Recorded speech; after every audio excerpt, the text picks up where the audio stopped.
धनौरीपुर एक सामान्य गांव था, न बहुत अमीर न बहुत गरीब।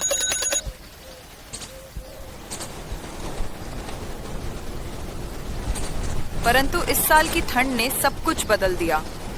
दिसंबर के मध्य में ही पारा 2 डिग्री तक पहुंच चुका था। गांव के लोग ठिठुरते हुए खेतों में काम करते, बच्चे स्कूल जाते वक्त कांपते रहते और बूढ़े तो अलाव के बिना घरों से बाहर निकलने की हिम्मत भी नहीं करते। गांव के एक कोने में एक बूढ़ा व्यक्ति रामू रहता था। उम्र 75 साल, शरीर कमजोर और घर की हालत जर्जर। उसकी पत्नी का देहांत कुछ साल पहले हो चुका था और उसके बच्चे शहर जाकर बस चुके थे। रामू अकेलेपन में जीवन बिता रहा था। रामू के पास न ढंग के कपड़े थे न कोई कंबल।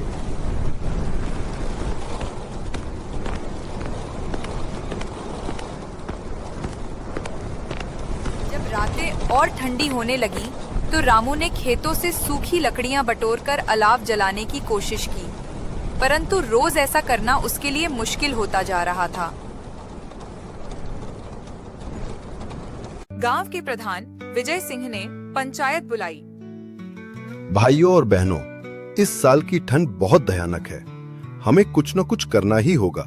खासकर गरीबों, बुजुर्गों और बच्चों की रक्षा हमारी जिम्मेदारी है।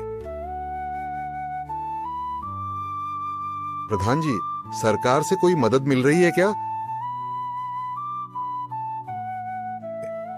मैंने तहसील में आवेदन दे दिया है, लेकिन जब तक वहां से कुछ आता है, हमें खुद ही कुछ करना होगा।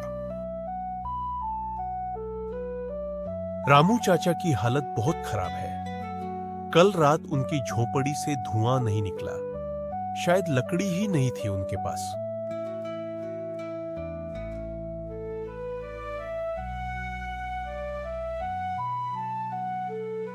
सब लोग चुप हो गए।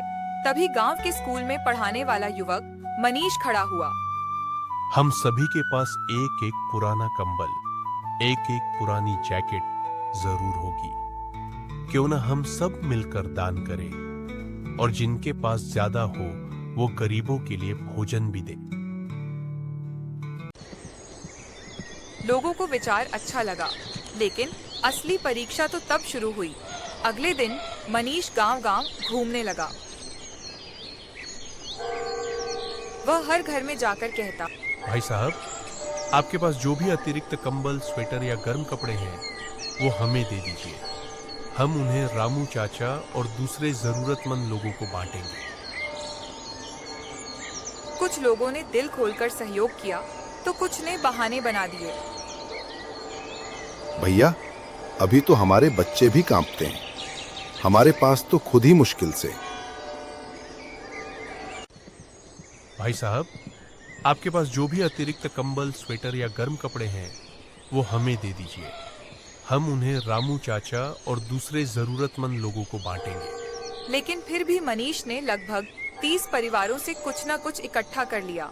उसने एक छोटी सी टीम बनाई जिसमें गांव की बच्चियां और कुछ युवा शामिल हुए। वह एक छोटी सी सूची बनाता, किस घर में कौन जरूरतमंद है, कितने कंबल चाहिए, किसे अलाव के लिए लकड़ी नहीं मिल रही और किसके पास खाना नहीं है। एक रात बहुत ठंडी थी।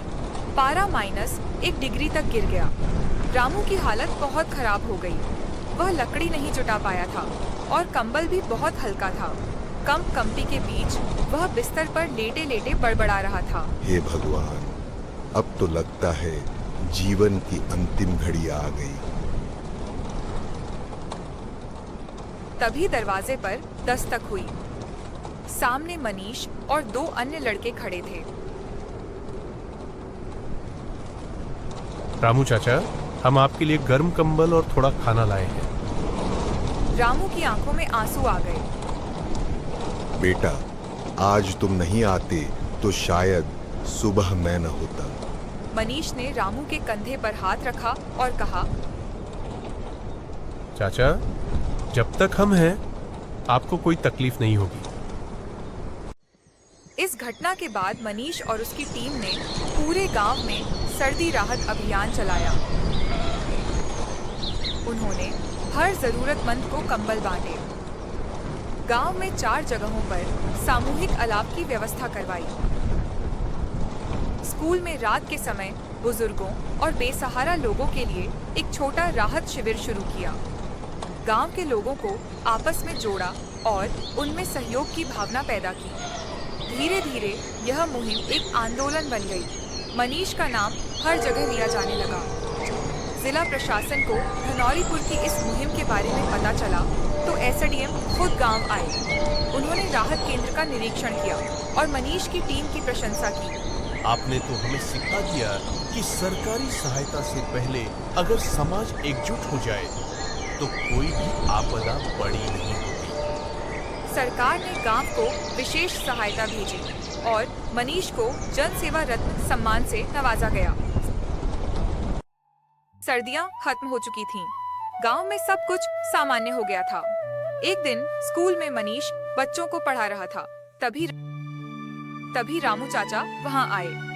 बच्चों, आज मैं तुमसे कुछ कहना चाहता हूँ। सभी बच्चे चुपचाप सुनने लगे। मैंने अपनी जिंदगी में बहुत उतार चढ़ाव देखे, लेकिन इस बार की ठंड ने मुझे तोड़ दिया था। अगर मनीष और उसके साथियों ने मेरा साथ न दिया होता तो मैं शायद अब जिंदा न होता। पर इस ठंड ने मुझे एक बात सिखा दी, इंसानियत की गर्मी सबसे बड़ी ताकत होती है। बेटा बेटी, जब भी किसी को जरूरत में देखो, मदद करो। भले तुम्हारे पास ज्यादा ना हो, लेकिन अगर दिल बड़ा हो तो बहुत कुछ किया जा सकता है। बच्चों ने तालियां बजाईं और रामू चाचा की आंखों से खुशी के आंसू बह निकले। इस कहानी से हमें यह सीखने को मिलता है कि प्रकृति का कहर कभी भी किसी पर आ सकता है, चाहे वह ठंड हो, बाढ़ हो या भूकंप। लेकिन अगर समाज के लोग एकजुट हो जाएं और एक दूसरे की मदद करें तो हर मुश्किल को आसानी से पार किया जा सकता है।